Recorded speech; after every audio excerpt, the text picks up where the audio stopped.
The most intense storm on record barreled into County Clare on Ireland's west coast in the early hours, waking people with its fearsome roar.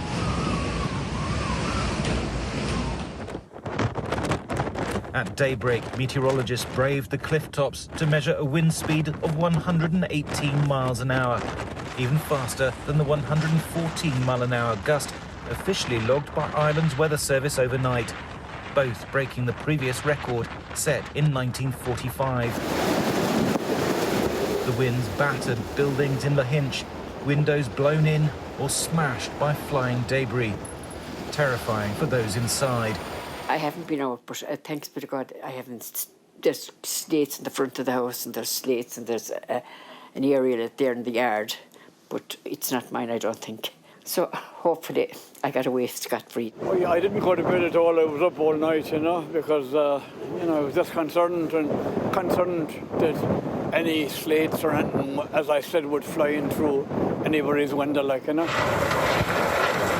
In Northern Ireland, damaging gusts swept through a caravan park in Millisle.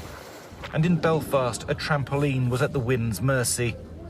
It's the strongest windstorm on record for Ireland. We haven't broken the all-time records for the UK, but with the wind speeds in Northern Ireland being the strongest since 1998, that certainly would suggest it's a once-in-generation storm for Northern Ireland and potentially for parts of central and southwest Scotland as well.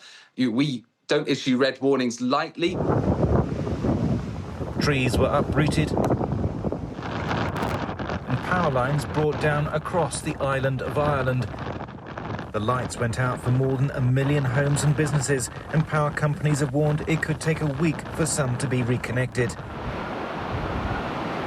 In Portrush on the north coast, shops and schools were shut.